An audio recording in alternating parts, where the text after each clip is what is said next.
오늘 본문은 하나님의 나라를 만들어가는 이스라엘 백성들에게 중요한 날입니다. 얼마나 중요한지 오늘 본문 16절을 보면 우리는 알 수 있습니다. 이에 여호수아가 아침 일찍이 일어나서 이스라엘을 그의 지파대로 가까이 나오게 하였더니 유다 지파가 뽑혔고, 가나안을 정복하는 일을 시작하면서 중요한 일 가운데 공통적으로 나오는 말이 있습니다. 그것은 원어로 사캄이라는 단어인데, 이 단어의 뜻은 일찍 일어나다라는 뜻을 가졌습니다. 요단강을 건널 때에도 이 표현을 사용하고, 여리고성을 도는 일에도 매일 아침 일찍 시작했다라고 이 단어를 사용했습니다.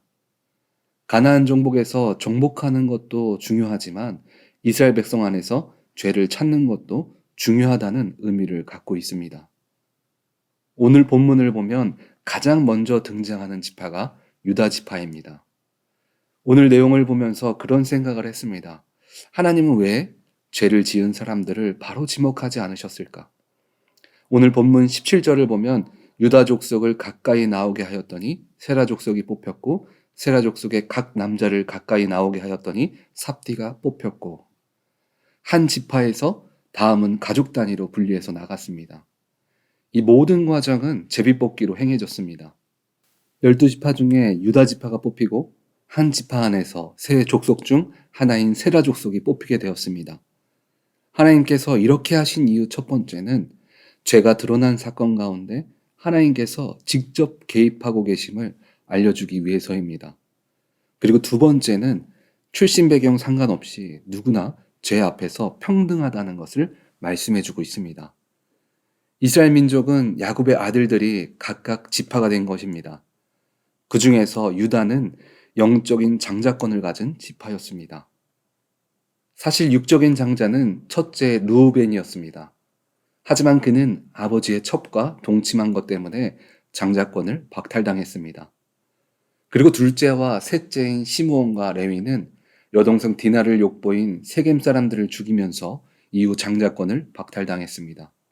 그래서 넷째인 유다가 영적 장자권의 권리를 갖게 되었습니다.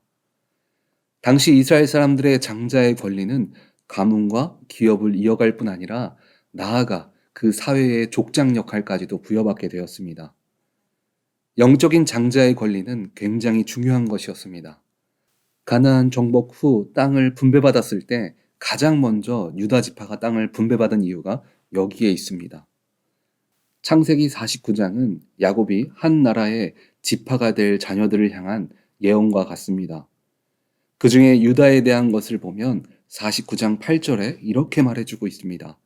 유다야, 너는 내 형제들의 찬송이 될지라. 내 손이 내 원수의 목을 잡을 것이요 내 아버지의 아들들이 내 앞에 절하리로다. 유다는 모든 형제들에게 높임을 받을 것을 이미 창세기를 통해서 말씀해주고 있습니다. 그런 유다 지파 사람들의 마음은 어땠을까요? 아마 다른 지파들보다 우리 지파는 월등하다는 생각을 갖고 있었을 것입니다. 오늘 죄를 지은 아간은 그런 중요한 지파에 소속되었던 사람이었습니다. 그래서 우리는 아간이 어떤 마음으로 죄를 짓게 되었는지 생각해 볼 수 있습니다. 내가 유다 지파 사람인데 이 정도는 괜찮겠지. 내가 유다 지파 사람인데 누가 나한테 뭐라고 하겠어. 나는 영적인 장자 지파 사람인데 이 정도는 가져도 괜찮아. 이 문제는 아간만의 문제가 아닙니다. 현재를 살아가는 우리를 또한 마찬가지입니다. 내가 교회를 다니는데 괜찮겠지. 내가 목사인데 이 정도는 주님이 이해하실 거야. 구원은 교회 직분이나 봉사의 양으로 받는 것이 아닙니다. 누가복음 16장 19절 이후의 말씀을 보면 천국과 지옥에 대한 말씀을 해주고 있습니다. 거기에 등장하는 인물은 거지 나사로와 이름도 나와 있지 않는 한 부자입니다. 부자는 세상의 높은 위치와 재력을 가진 사람이었습니다. 그리고 나사로는 부자상에서 떨어진 음식을 먹을 만큼 가난하게 살았던 사람입니다. 이 땅에서 삶은 한 명은 부자로, 한 명은 거지로 살았습니다. 그러나 죽은 후에는 거지 나사로는 천국으로, 부자는 지옥을 가게 되었습니다.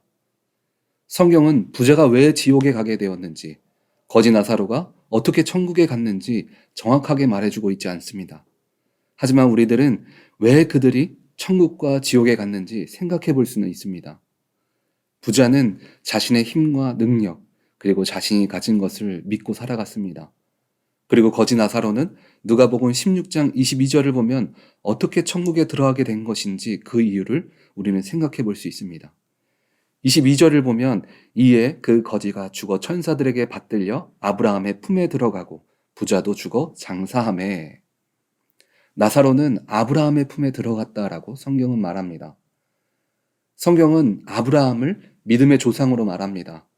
그리고 죽은 나사로가 아브라함의 품에 들어간 것은 그의 삶이 믿음 안에 있었다는 것을 우리는 알 수 있습니다. 오늘 본문으로 돌아가면 주님께서 구원에 이르게 하는 신앙은 바로 믿음을 붙들고 나아가는 신앙입니다. 우리는 믿는 자라고 말하면서도 오늘 본문의 아간처럼 내게 주어진 위치나 가진 것들 때문에 내가 당연히 누려야 하는 권리라고 생각할 수도 있습니다. 그래서 연약한 우리들에게 하나님은 19절 후반에 이렇게 말씀하고 있습니다. 네가 행한 일을 내게 알게 하라.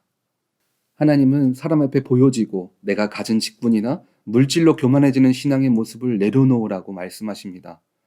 그래서 우리의 믿음대로 우리가 나아가야 할 모습을 고린도후서 5장 7절에서 8절은 이렇게 말해주고 있습니다. 이는 우리가 믿음으로 행하고 보는 것으로 행하지 아니함이로다. 우리가 담대하여 원하는 말은 차라리 몸을 떠나 주와 함께 있는 그것이라.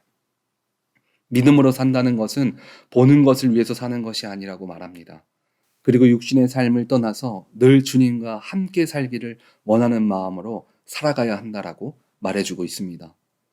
그런데 우리들의 삶의 실제는 유혹이 넘치는 세상 속에서 살아가야만 합니다. 그래서 그 안에서 우리가 어떻게 살아가야 하는지 고린도후서 5장 9절은 이렇게 말해주고 있습니다.